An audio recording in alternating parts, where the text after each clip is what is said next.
ब्रह्ममुरारिसुरार्चितलिङ्गं निर्मलभाषितशोभितलिङ्गम् जन्मजदुःखविनाशकलिङ्गं तत्प्रणमामि सदा शिवलिङ्गम् देवमुनिप्रवरार्चितलिङ्गं कामदहनकरुणाकरलिङ्गम्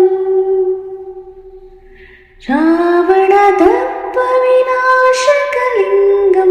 तत्प्रणमामि सदा शिवलिङ्गम् सर्वसुगन्धिसुलेपितलिङ्गं